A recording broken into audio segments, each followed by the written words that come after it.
बिस्मिल्लाहिर्रहमानिर्रहीम अस्सलाम वालेकुम। Welcome back to my YouTube channel mathematic for fun. आज हम क्लास 7 का प्लेन एरिया का पेपर आप लोगों के साथ शेयर करेंगे। असल में ये पेपर इतना ब्लर है ना कि जिस तरह आप लोग को स्क्रीन पर शो हो रहा है सेम इसी फॉर्म में मेरे सामने भी पड़ा हुआ है। आप लोग व्हाट्सएप नंबर पर बार बार कॉल करते हैं, मैसेज करते हैं कि हमें क्लियर इमेज सेंड करें, हमें कुछ समझ नहीं आ रहा, हमें कुछ नज़र नहीं आ रहा। तो देखें, बात यह है कि आप लोगों ने जो पढ़ा है उसी से रिलेटेड आपका पेपर है। चाहे वो ब्लर भी है तो आपको इतना तो अंदाज़ा हो रहा है कि ये किसके बारे में सवाल आपसे किया जा रहा है। पैटर्न शेयर करने का मकसद कभी भी ये नहीं होता कि आप लोगों को मैं ये कह दूं कि ये जो पैटर्न मैं आपसे शेयर कर रही हूँ कंप्लीट यही सेम टू सेम आपके लिए आएंगे।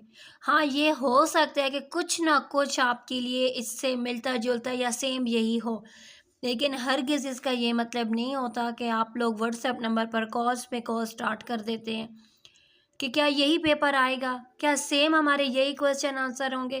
तो सेम नहीं होते, ठीक है। सो चलिए सबसे पहले इसका हिस्सा दोम शेयर करते हैं, क्योंकि हिस्सा अव्वल हमें नहीं सेंड किया गया। जिसने भी सेंड किया उसने हिस्सा दोम सेंड किया, ठीक है। सो चलिए यहाँ पर देखिए हिस्सा दो में क्वेश्चन नंबर 2 हमारे पास है हिस्सा नसर, जिसमें पैराग्राफ के बने।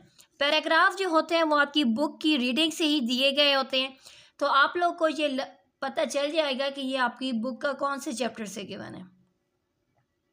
यहाँ पर देखिए सूबे बलूचिस्तान रुकबे के लिहाज से पाकिस्तान का सबसे बड़ा सूबा है, ठीक है। तो आप लोगों को पता लग गया होगा कि ये कौन से चैप्टर से गिवन है, ठीक है।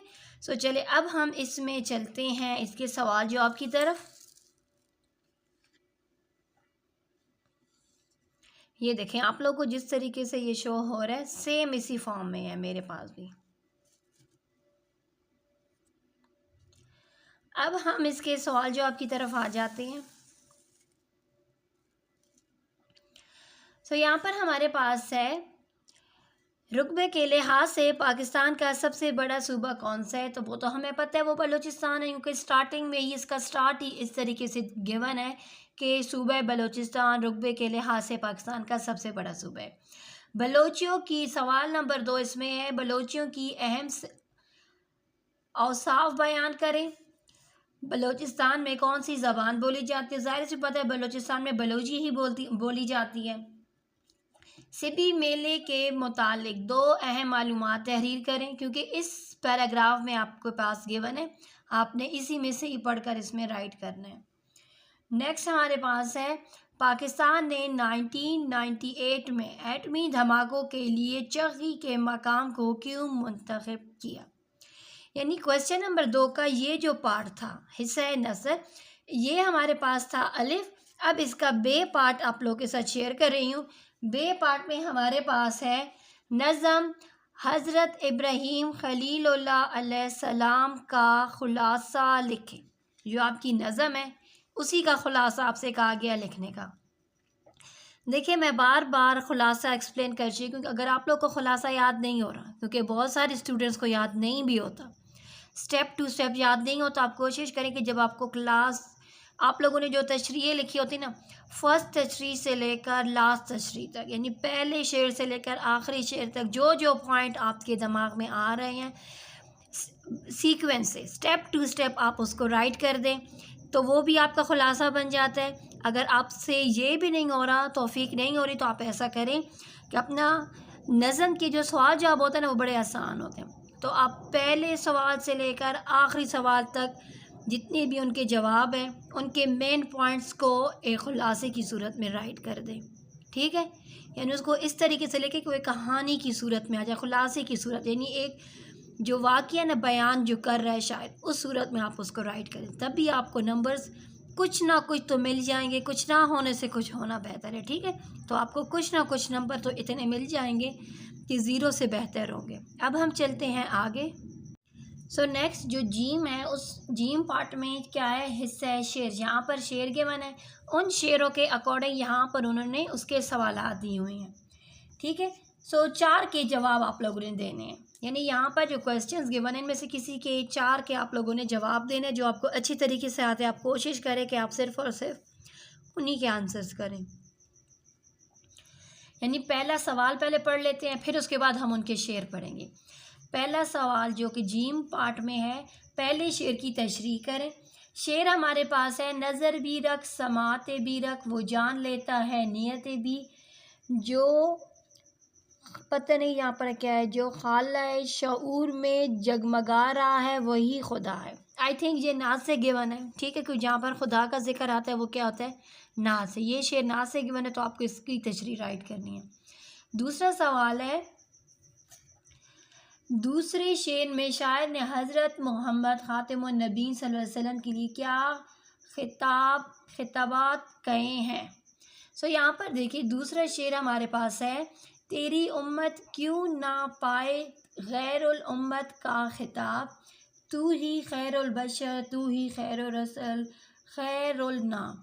ठीक है, सो यहाँ पर देखिए कौन कौन से खिताब हैं, एक खैरुल उम्मत, खैरुल बशर, खैरुल रसल एंड खैरुल नाम, 4 खिताब से ज़िक्र किया गया।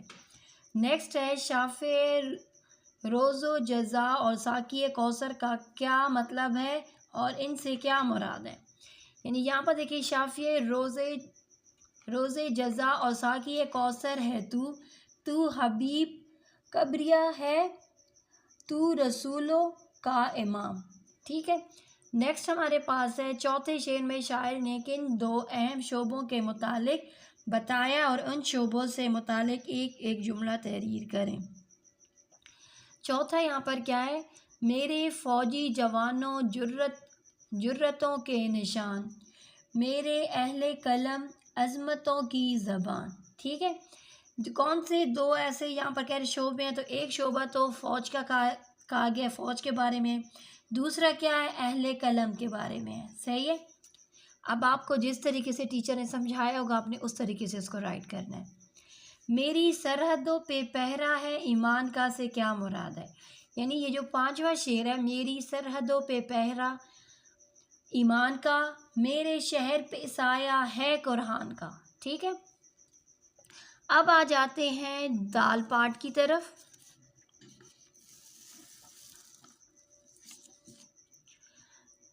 दाल पाठ में हमारे पास हिस्से कवायद है, दर्ज झेल के जवाबात लिखें।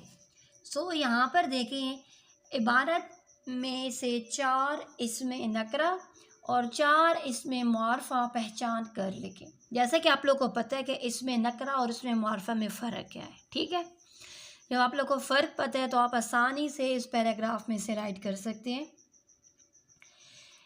पैराग्राफ में यहाँ पर देखें, पाकिस्तान और चीन के दरमियान लाजवाल दोस्ती है और इस दोस्ती को एक मिसाल शहराए काराकोरम है की मिसाल शहराए काराकोरम है, इसे वो दोस्ती की शहरा भी कहा जाता है। ठीक है, ये वाला पैराग्राफ आप लोग गिवन है। इस पैराग्राफ में से 4 इसमें नकरा और 4 इसमें मुआरफा आप लोगों ने राइट करने हैं। नेक्स्ट हमारे पास आ जाता है,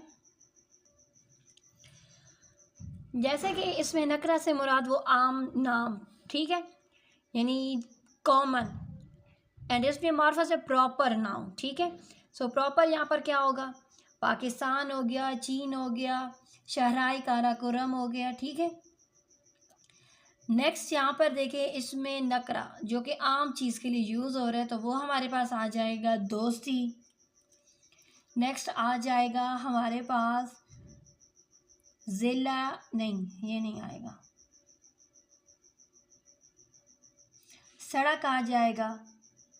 ठीक है, इसी तरीके से यहाँ पर देखें, आप लोगों को जो मिलेंगे आम से लफ्ज़, आप लोगों ने उन्हीं को ही यहाँ पर राइट करना होगा। ठीक है,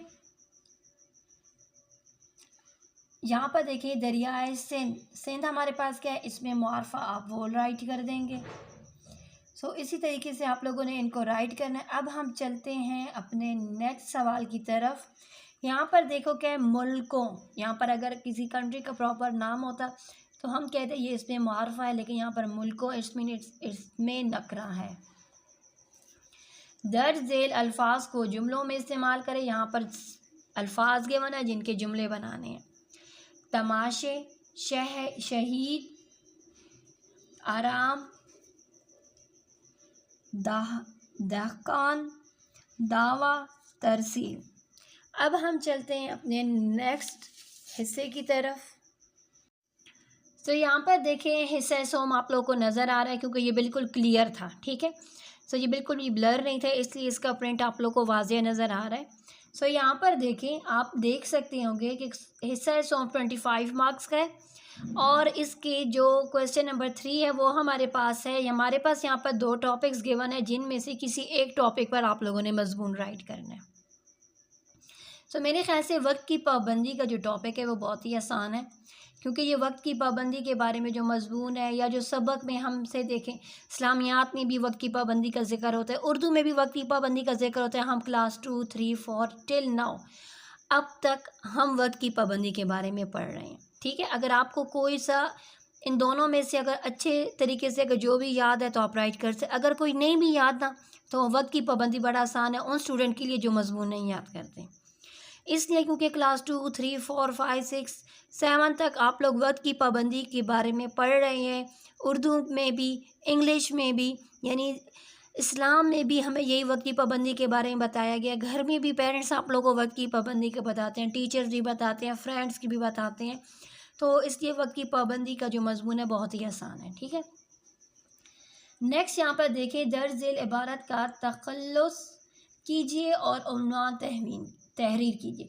सो ये आप लोग के पास एक पैराग्राफ गिवन है जिसको आप लोगों ने रीड करना है। रीड करने के बाद इस पैराग्राफ का कोई एक आप लोगों ने उन्वान देना है कि ये पैराग्राफ जो गिवन है इसमें ये किसके बारे में है। ठीक हो गई है बात। सो यहाँ पर देखें, ये आप लोग को बिल्कुल क्लियर शो हो रहा है, तो इसलिए इसको पढ़ने की ज़रूरत नहीं है। हम नेक्स्ट क्वेश्चन पर चलते हैं ताकि हम अपना टाइम सेव कर सकें। नेक्स्ट क्वेश्चन हमारे पास है सवाल नंबर 5, इंफॉर्मेशन टेक्नोलॉजी और दर्स व तदरीस पर असरात के हवाले से दो दोस्तों के दरमियान मुकालमा तहरीर करें। यानी यहाँ पर आप लोगों ने मुकालमा लिखना है। मुकालमे से मुराद जब दो इंसान आपस में बातचीत कर रहे हैं तो उसे हम मुकालमा कहते हैं, ठीक है। यानी दो आदमियों की, दो दोस्तों की बातों को लिखना, जिसका स्टार्ट आप लोगों ने बहुत अच्छा देना है। स्टार्ट अस्सलाम वालेकुम से कहना है, फिर वालेकुम अस्सलाम, फिर आप कैसे हैं, खैरियत से हूँ, काफ़ी दिनों बाद मुलाकात हुई, काफ़ी मसरूफियात थी। इस तरीके से आप लोगों ने बेहतरीन सा इसका स्टार्ट देना है। फिर यहाँ पर देखें, नेक्स्ट आप लोग के पास है अपने पसंदीदा रिसाले के एडिटर्स के नाम ख़त लिखें और उनसे अखबार में पाकिस्तान की सियाहती मकामात के बारे में हफ्तावार तहरीर शाया करने से मुताल्लिक़ कहें, ठीक है। यानी न्यूज़ एडिटर को, जो कि आपका फेवरेट न्यूज़पेपर है, आप उसके किसी भी एडिटर को आप ख़त लिखें और उसके बारे में आप उसको कहें। नेक्स्ट क्वेश्चन नंबर 6 आ जाता है, इस्तिफ़ारा की तारीफ़ मिसालों के साथ लिखें या फ़ेल माजी की अक़साम मिसालों के साथ तहरीर करें। सो इसके साथ क्लास 7 प्लेन एरिया का जो पेपर है उसका पूरा पैटर्न आप लोग के साथ शेयर कर दिया गया। सो काइंडली पैटर्न के अकॉर्डिंग वेल प्रिपेयर होकर अपना पेपर अटेंड करें। और अगर किसी स्टूडेंट के पास क्लास 6 के या बाकी क्लास 7 के अगर कोई रिमेनिंग हिली एरिया के पेपर्स हों तो काइंडली हमारे साथ शेयर करें, क्योंकि क्लास 6 के स्टूडेंट आप लोग के मुंतज़िर हैं। अल्लाह हाफ़िज़।